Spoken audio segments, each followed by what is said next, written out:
창세기 39장 1절에서 23절까지 같이 읽겠습니다. 요셉이 끌려 애굽에 내려가매 바로의 신하 친위대장 애굽 사람 보디발이 그를 그리로 데려간 이스마엘 사람의 손에서 요셉을 산이라. 여호와께서 요셉과 함께 하심으로 그가 형통한 자가 되어 그의 주인 애굽 사람의 집에 있으니 그의 주인이 여호와께서 그와 함께 하심을 보며 또 여호와께서 그의 범사에 형통하게 하심을 보았더라. 요셉이 그의 주인에게 은혜를 입어 섬김에 그가 요셉을 가정 총무로 삼고 자기의 소유를 다 그의 손에 위탁하니 그가 요셉에게 자기의 집과 그의 모든 소유물을 주관하게 한 때부터 여호와께서 요셉을 위하여 그 애굽 사람의 집에 복을 내리심으로 여호와의 복이 그의 집과 밭에 있는 모든 소유에 미친지라. 주인이 그의 소유를 다 요셉의 손에 위탁하고 자기가 먹는 음식 외에는 간섭하지 아니하였더라. 요셉은 용모가 빼어나고 아름다웠더라. 그 후에 그의 주인의 아내가 요셉에게 눈짓하다가 동침하기를 청하니 요셉이 거절하며 자기 주인의 아내에게 이르되 내 주인이 집안의 모든 소유를 간섭하지 아니하고 다 내 손에 위탁하였으니 이 집에는 나보다 큰 이가 없으며 주인이 아무것도 내게 금하지 아니하였어도 금한 것은 당신뿐이니 당신은 그의 아내임이라. 그런즉 내가 어찌 그 큰 아내를 하나님께 죄를 지리이까. 여인이 날마다 요셉에게 청하였으나 요셉이 듣지 아니하여 동침하지 아니할 뿐더러 함께 있지도 아니하니라. 그러할 때에 요셉이 그의 일을 하러 그 집에 들어갔더니 그 집 사람들은 하나도 거기에 없었더라. 그 여인이 그의 옷을 잡고 이르되 나와 동침하자. 그러나 요셉이 자기의 옷을 그 여인의 손에 버려두고 밖으로 나가매 그 여인이 요셉이 그의 옷을 자기 손에 버려두고 도망하여 나감을 보고 그 여인의 집 사람들을 불러서 그들에게 이르되 보라, 주인이 히브리 사람을 우리에게 데려다가 우리를 희롱하게 하는도다. 그가 나와 동침하고자 내게로 들어오므로 내가 크게 소리 질렀더니 그가 나의 소리 질러 부름을 듣고 그의 옷을 내게 버려두고 도망하여 나갔느니라 하고 그의 옷을 곁에 두고 자기 주인이 집으로 돌아오기를 기다려 이 말로 그에게 말하여 이르되 당신이 우리에게 데려온 히브리 종이 나를 희롱하려고 내게로 들어왔으므로 내가 소리질러 불렀더니 그가 그의 옷을 내게 버려두고 밖으로 도망하여 나갔나이다. 그의 주인이 자기 아내가 자기에게 이르기를 당신의 종이 내게 이같이 행하였다 하는 말을 듣고 심히 노한지라. 이에 요셉의 주인이 그를 잡아 옥에 가두니 그 옥은 왕의 죄수를 가둔 곳이었더라. 요셉이 옥에 갇혔으나 여호와께서 요셉과 함께 하시고 그에게 인자를 더하사 간수장에게 은혜를 받게 하심에 간수장이 옥중 죄수를 다 요셉의 손에 맡김으로 그 재반 사물을 요셉이 처리하고 간수장은 그의 손에 맡긴 것을 무엇이든지 살펴보지 아니하였으니 이는 여호와께서 요셉과 함께 하심이라. 여호와께서 그를 범사에 형통하게 하셨더라. 아멘. 임마누엘 의식이라는 제목을 붙일 수 있겠습니다. 임마누엘, 하나님이 우리와 함께 하신다. 이런 의식. 요셉은 하나님을 의식하면서 살았던 사람입니다. 즉 임마누엘 의식을 가지고 살았던 사람이었습니다. 계기가 있었습니다. 창세기 37장에 보면 아버지 야곱이 아들 요셉에게 채색 옷을 입힙니다. 이 채색 옷은 솜에 달린 옷 혹은 복사뼈까지 닿는 긴 옷을 가리킨다고 합니다. 채색 옷은 공주가 입는 옷 이렇게도 표현을 합니다. 사무엘상 13장 18절에 보면 공주가 채색 옷으로 단장했다 이런 얘기가 나옵니다. 읽어드리겠습니다. 암논의 하인이 그를 끌어내고 곧 문빗장을 찌르니라. 다말이 채색 옷을 입었으니 출가하지 아니한 공주는 이런 옷으로 단장하는 법이라. 채색 옷이 어떤 것인지 알겠죠? 특별한 옷입니다. 채색 옷을 입었다는 것은 특별한 대우를 받았다는 것을 뜻합니다. 그리고 일상적인 노동에서 제외되었다는 것을 의미합니다. 이 채색 옷을 입고서는 노동하지 않습니다. 요셉은 노동에서 전 면제된 것입니다. 요셉은 형들을 따라다니며 고자질도 했습니다. 어릴 때는 요셉이 하나님과 동행하면서 살았다 그런 느낌보다는 아주 철없는 사람이었다는 것을 짐작할 수가 있습니다.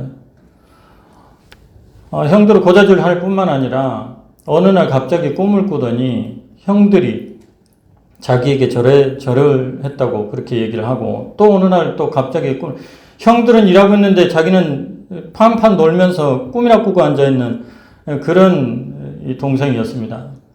어느 날은 꿈을 꾸더니 이제는 아버지 어머니도 자기에게 절을 하더라, 이런 꿈 얘기를 했습니다. 그래서 형들은 요셉을 미워했고 결국 요셉을 이집트에 팔아버렸습니다. 이집트로 팔려간 요셉은 애굽에서 바로의 신하 친위대장 보디발의 집에서 노예 생활을 하게 됩니다. 이것이 계기가 됩니다. 임마누엘, 하나님이 나와 함께 하신다는 의식이 언제서부터 생겼냐면 이때부터 생겼습니다. 창세기 37장 6절 말씀을 한번 읽어볼까요? 그 미디안 사람들은 그를 애굽에서 바로의 신하 친위대장 보디발에게 팔았더라. 특별 대우를 받던 요셉은 이제 그 모든 혜택을 받지 못합니다. 더욱이 자기를 특별 대우해줬던 아버지가 자기 곁에 없습니다. 그는 이제 의지할 것이 아무것도 없습니다. 그를 특별 대우해주는 아버지도 없고 그 어떤 사람도 그를 특별 대우하지 않습니다. 그렇게 되자 하나님을 찾는 의식이 생겼다는 것입니다. 하나님을 의식하였기 때문에 그는 그때부터 정신 차리고 정직한 생활을 합니다. 그리고 하나님을 의지하는 생활을 하게 됩니다. 임마누엘 의식을 가지고 하루하루를 살아가고 행동합니다. 요셉이 임마누엘 의식을 가지고 살았다는 것을 어떻게 알 수 있을까? 그 극명한 드라마가 바로 오늘 말씀입니다. 주인의 아내가 유혹을 했습니다. 근데 요셉이 그것을 거절합니다. 임마누엘 의식을 가지고 거절하게 됩니다. 오늘 말씀 7절을 보면 그 후에 그의 주인의 아내가 요셉에게 눈짓하다가 동침하기를 청하니, 요셉이 거절하죠. 8절 말씀입니다. 요셉이 거절하며 자기 주인의 아내에게 이르되 내 주인이 집안의 모든 소유를 간섭하지 아니하고 다 내 손에 위탁하였으니, 거절합니다. 요셉이 거절한 이유가 9절 말씀에 있습니다. 하나님 때문이라는 것입니다. 하나님 때문에. 같이 한번 읽어보겠습니다. 이 집에는 나보다 큰 이가 없으며 주인이 아무것도 내게 금하지 아니하였어도 금한 것은 당신뿐이니 당신은 그의 아내임이라. 그런즉 내가 어찌 이 큰 악을 행하여 하나님께 죄를 지으리까? 하나님께 어떻게 죄를 지으리까? 하나님 앞에서 내가 죄를 지을 수 없습니다. 이것이 거절의 이유였습니다. 아무도 보지 않지만, 지금 이 여자하고 자기하고 둘밖에 없는데 아무도 보지 않지만 하나님은 보고 계신다. 하나님 나와 함께 계신다. 당신 눈에는 보이지 않지만 내 눈에는, 내 마음에는 하나님이 계신다. 그러므로 나는 하나님께 죄를 지을 수 없다. 그것이 바로 거절의 이유였습니다. 요셉은 이와 같이 아무도 보호해 줄 수 없는 그곳에서 하나님을 가까이 하면서 살았습니다. 하나님을 가까이 하니까 하나님도 가까이 해주시면서 하나님과 동행하며 임마누엘 의식을 가지고 임마누엘 하나님을 경험하면서 그렇게 살았던 것입니다. 야고보서 4장 8절에 보면 하나님을 가까이 하면 하나님이 가까이 하신다고 그렇게 말씀을 하십니다. 같이 한번 읽어보겠습니다. 하나님을 가까이 하라. 그리하면 너희를 가까이 하시리라. 죄인들아 손을 깨끗이 하라. 두 마음을 품은 자들아 마음을 성결하게 하라. 하나님을 가까이 하는 죄인은 하나님이 가까이 해주시는 죄인이 된다. 그러니까 요셉은 하나님께 복종하여 마귀의 유혹을 이길 수가 있었습니다. 사랑하는 여러분, 마귀의 유혹을 이기실 수 있기를 바랍니다. 하나님을 가까이 하면 이길 수 있을 줄 믿습니다. 야고보서 4장 7절 말씀도 같이 한번 읽어보겠습니다. 그런즉 너희는 복종할지어다. 마귀를 대적하라. 그리하면 너희를 피하리라. 하나님을 가까이 하고 하나님께 복종하면 하나님 가까이 해주시고, 그로 인해서 마귀는 나와 함께 하시는 하나님을 보고 달아날 줄로 믿습니다. 요셉은 유혹의 순간에 하나님을 의식하는 임마누엘의 사람이었습니다. 요셉은 유혹의 순간만이 아니라 이집트 보디발의 집에서 일할 때에도 하나님이 나와 함께 하심으로 보든지 안 보든지 열심히 한다. 이런 임마누엘 의식을 가지고 성실하게 자기의 일을 충실히 감당을 했습니다. 본문을 확인하는 것이 유익할 것 같습니다. 2절 말씀. 여호와 하나님께서 요셉과 함께 하심으로 그가 형통한 자가 되었더라. 2절 말씀 읽겠습니다. 시작. 여호와께서 요셉과 함께 하심으로 그가 형통한 자가 되어 그의 주인 애굽 사람의 집에 있으니. 그가 함께 하심으로 하나님께서 함께 하시고 그가 형통한 자가 되었더라.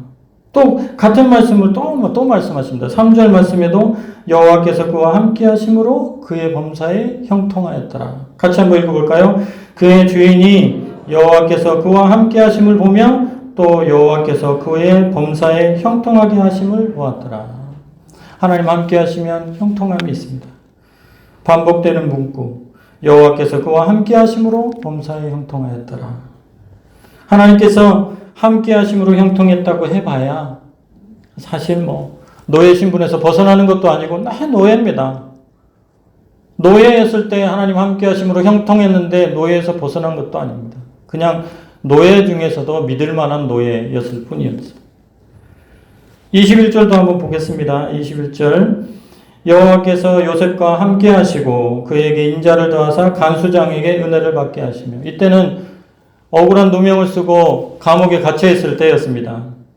하나님께서 함께 하셨다고 합니다.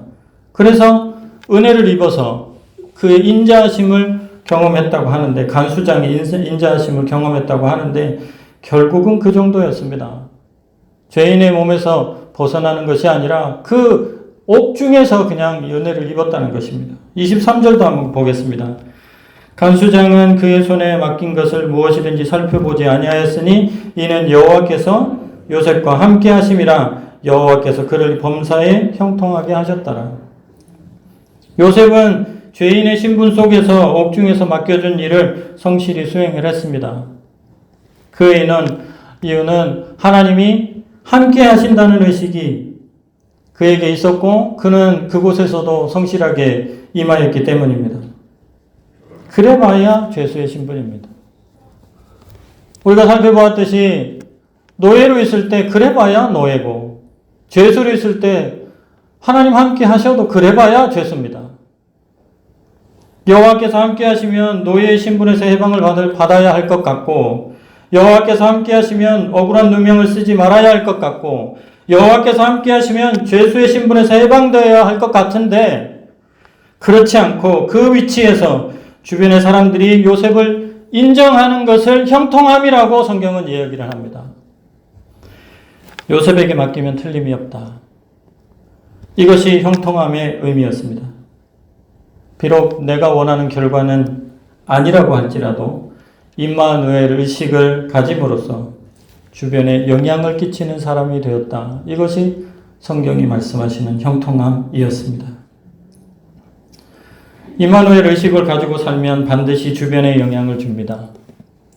사랑하는 성도님들의 삶이 주변에 있는 사람들에게 영향을 주는 임마누엘의 은혜가 있는 삶이 되기를 바랍니다. 임마누엘 의식을 가지고 산 요셉의 생애를 통해 두 번째 배울 수 있는 교훈은 창세기 후반부 이집트 총리가 되고 난 이후에 형들에게 했던 요셉의 고백에서 찾을 수 있겠습니다. 이 고백은 요셉의 임마누엘 신앙을 아주 잘 보여줍니다. 창세기 45장 5절 말씀인데요. 같이 한번 읽어보겠습니다. 창세기 45장 5절. 당신들이 나를 이곳에 팔았다고 해서 근심하지 마소서, 한탄하지 마소서. 하나님이 생명을 구원하시려고 나를 당신들보다 먼저 보내셨나이다.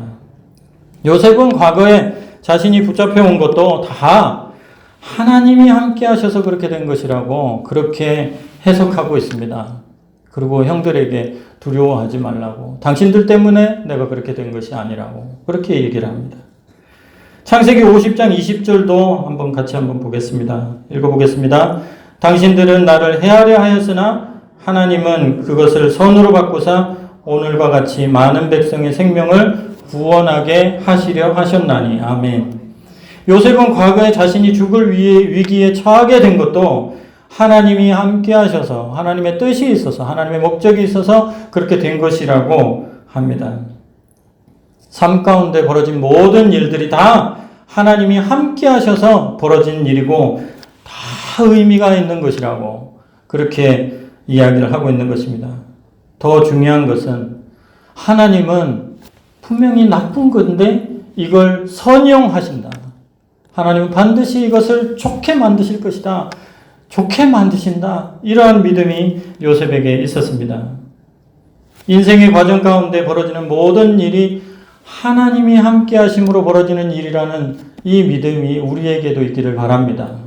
그리고 악한 일이라 할지라도 그것을 선용하셔서 바르게 만드시고 아름답게 만드시는 하나님의 역사하심을 우리가 믿고 모든 사람들에게 우리의 믿음, 임마누엘의 믿음을 보여주실 수 있기를 바랍니다.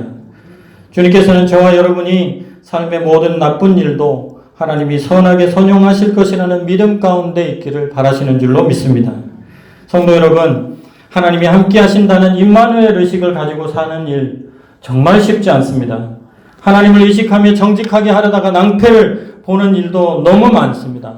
그러나 모든 상황 속에서 임마누엘의 하나님을 의식하고 하나님 앞에서 정직하게 사시는 여러분 되실 수 있기를 바랍니다. 미래에 언젠가는 하나님께서 그 모든 것을 사용하셔서 선한 열매들을 맺게 해 주셨구나 하고 고백할 날이 올 줄로 믿습니다. 오늘 본문의 메시지와 관련하여 유명한 성경 구절 하나를 같이 마음에 새겼으면 좋겠습니다. 로마서 8장 28절 말씀입니다. 이 말씀은 적어두시고 늘 외우시면 좋겠습니다. 같이 읽겠습니다. 우리가 알거니와 하나님을 사랑하는 자, 곧 그의 뜻대로 부르심을 입은 자들에게는 모든 것이 합력하여 선을 이루느니라. 아멘. 이것이 우리가 그냥 읽고 아는 것만으로가 아니라 정말로 그러하다. 하나님은 내게 일어난 모든 일들을 통하여 하나님이 이루시고자 하시는 아름다운 일들로 바꾸실 것이다. 그렇게 우리의 믿음이 있게 되기를 바랍니다. 말씀을 맺겠습니다. 요셉은 임마누엘 의식을 가지고 살았습니다. 어려운 가운데서도 그 의식을 잃지 않고 행동했습니다. 어느 때요? 내가 어려움에 처했을 때 임마누엘 의식이 생기기 시작했습니다. 어려움에 처하지 않고 대접받고 있을 때는 임마누엘 의식이 없는 철없는 아이에 불과했지만 나에게 어려움이 왔을 때 그는 임마누엘 의식을 가지고 하나님을 가까이 했고 그런 그 요셉을 하나님은 가까이 하셨습니다. 그래서 하나님과 동행하는 그런 삶을 살게 되었습니다. 하나님을 의식하고 살아서 주변에 영향을 주는 삶을 우리 성도님들 다 사실 수 있기를 바라고 하나님은 악도 선용하시는 분이라는 것을 알고 우리 가운데 발생하는 모든 악한 것들을 선하게 사용하시는 하나님을 믿고 언제나 변함없이 임마누엘 의식을 가지고 정직하고 선하게 그렇게 꾸준히 살아가는 저와 여러분 되기를 바랍니다. 기도하겠습니다. 좋으신 아버지 하나님 감사합니다. 우리와 함께 하심을 믿습니다. 우리가 하나님을 가까이 할 때 하나님 우리와 함께 하시고 우리와 함께 하시는 그 모습을 보고 마귀가 떠나가는 줄로 믿습니다. 하나님 아버지 우리에게 벌어지는 모든 악한 것들을 선하게 바꾸시는 하나님을 믿습니다. 우리 모두가 다 주변에 영향을 끼치는 그러한 삶을 살 수 있도록 하나님 우리와 늘 함께 해주시고 우리가 하나님을 의식하면서 하나님과 동행하는 삶을 살게 하여 주시옵소서. 모든 말씀 예수님의 이름으로 기도드립니다. 아멘. 325장 찬송 드리겠습니다.